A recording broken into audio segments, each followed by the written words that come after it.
Boa noite a todos, começando o boletim automotivo desta segunda-feira, dia 20 de junho de 2022, trazendo aqui um resumo dos fatos mais relevantes do dia sobre aí o universo automotivo.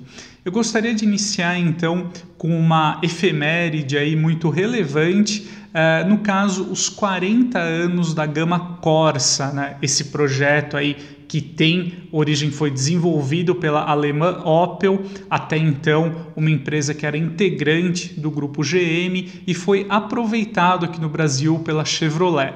Bom, o Corsa com isso ele ficou muito marcado aqui no mercado brasileiro como aí o primeiro popular moderno, a gente pode dizer assim, né?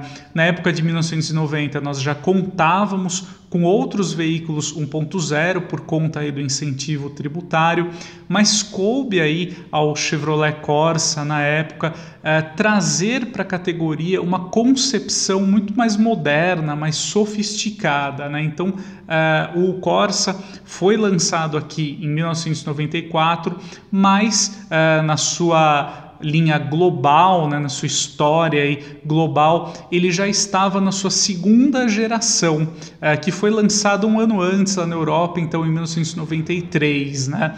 Aqui no Brasil nós tivemos duas gerações do Corsa e na sua família aí inicial, né, então na década de 90, ele foi acompanhado também, além da carroceria hatchback, pelas opções picape, sedã e depois a Station Wagon, né? Então uma linha bem completa de compactos aqui da GM. O Corsa sempre foi reconhecido pela sua robustez mecânica, teve um projeto muito interessante. Depois da segunda geração aqui no Brasil, ele foi substituído pela gama Agile, né? O Corsa aí permaneceu em linha então até 2012. Foi um modelo que de fato foi muito relevante nesse segmento de compactos aqui no Brasil. Lá na Europa, o Corsa já está na sua sexta geração, ela foi apresentada em 2019 e o modelo por lá já conta também aí com uma variante 100% elétrica, né? E a Opel apresentou então hoje a edição comemorativa aos 40 anos da gama Corsa.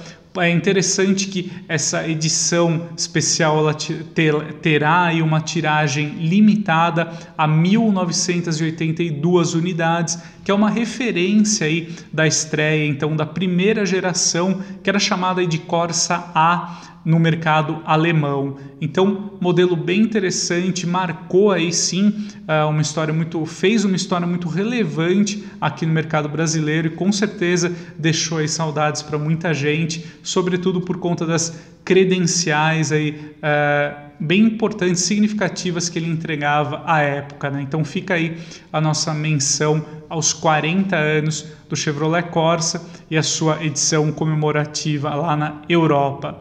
Bom, eu gostaria de avançar aqui com uma notícia que eu acho que vale a pena a gente acompanhar de perto também. Foi uma projeção divulgada, promovida no caso, divulgada pelo site norte-americano CarScoops, em que ele antecipa, no caso aí, o que a gente pode esperar da nova geração da GMC Canyon. É bem interessante a gente acompanhar tanto a GMC Canyon quanto a nova geração da Chevrolet Colorado comercializadas lá nos Estados Unidos, uma vez que elas serão irmãs aqui da nova geração da Chevrolet S10. Então, muito do que nós vamos encontrar nessas picapes que serão apresentadas até o fim deste ano lá nos Estados Unidos, nós também, certamente, essas referências aí serão aproveitadas pela nova geração da Chevrolet S10 aqui no Brasil. Então o modelo, como a gente pode conferir nessa projeção, pelo menos da Canyon, ele será aí muito mais arrojado, né? Terá um visual diferenciado. Nós podemos, quem sabe até, esperar por aquele sistema diferenciado ali, que vai ficar presente na tampa da caçamba e permite um acesso muito mais fácil ali ao compartimento de cargas. Então o modelo vai evoluir bastante. Tanto aí a nova Canyon como a Colorado e também a S10, elas deverão ser baseadas em uma evolução da atual plataforma das picapes, mas elas contarão aí com uma arquitetura elétrica mais recente, mais sofisticada, que vai permitir aí não só a inclusão de assistentes de condução mais avançados, mas também sistemas, plataformas aí de softwares bem mais arrojados, aí, a gente pode dizer assim, né, que vão oferecer a possibilidade de o consumo de serviços, por exemplo, a bordo do carro. Então, essa questão do software aí mais avançado será algo de destaque na nova geração das picapes, né? Bem como também essa plataforma vai permitir atualizações remotas do carro, né? Via o sistema aí over the air, né? Então serão aí modelos que serão quase atualizados aí como a gente ocorre hoje de um celular, por exemplo, né? Que é um benefício aí de uma arquitetura elétrica e eletrônica bem mais avançada. A previsão é que pelo menos aqui, enquanto aí na Canyon, a Colorado, nos Estados Unidos, elas devem ser reveladas aí, sua nova geração até o fim deste ano. Aqui do Brasil, a nova S10 deve ficar para 2024 mesmo. Pelo menos nos Estados Unidos, as picapes aí, elas deverão contar com uma motorização 2.7 turbo, né, 4 cilindros, com potência na casa dos 300 cavalos.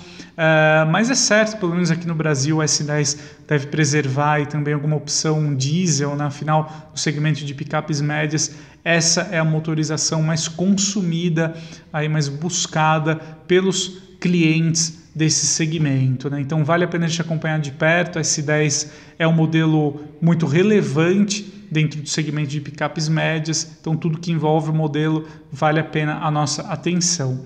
Bom, eu gostaria de finalizar o boletim de hoje com uma informação bem relevante que foi apurada com exclusividade pelo jornal sul-coreano Hankyung, espero que eu tenha pronunciado aí da maneira correta, envolvendo o Hyundai Veloster, né? Esse modelo que já foi comercializado aqui no Brasil na sua primeira geração entre 2011 e 2013. O modelo teve uma carreira muito curta aqui no Brasil, afinal ele tinha uma certa proposta esportiva, a gente pode dizer assim, mas infelizmente aí o motor 1.6, 16 válvulas com 128 cavalos não acompanhava aí esse visual mais arrojado do modelo, né? O Veloster que contava com uma carroceria diferenciada, né, com suas portas assimétricas, né, ele tinha aí 3 portas, com a porta traseira com tamanho um pouquinho menor do que o convencional. Ele buscava se diferenciar por esse design aí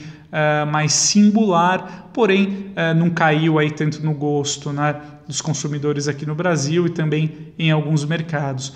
Bom, segundo o jornal então sul-coreano, a Hyundai ela deverá tirar de linha o modelo, encerrar a produção mesmo agora em julho, por um fator aí bem interessante, né? Segundo a análise aqui do jornal, ocorre uma migração hoje em dia do público sul-coreano, uma migração massiva para sedãs e SUVs. Os hatches entraram assim em um total declínio no mercado sul-coreano. O jornal até brinca que o país se transformou em um cemitério para hatches, né?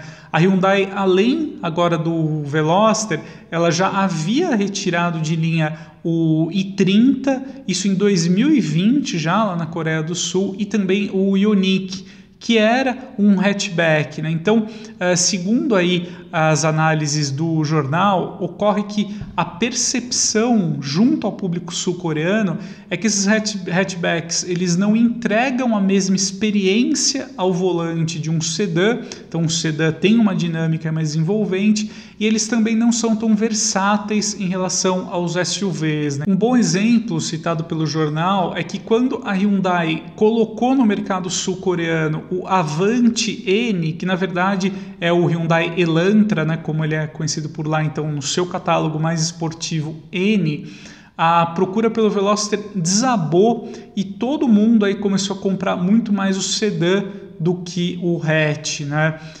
Então a ideia da Hyundai é priorizar agora a produção do Elantra, né? Então, no caso, EN por lá, e também a nova geração do Kona, que deverá ser apresentada em breve. O Kona que é um crossover, então deverá ter uma procura aí mais significativa.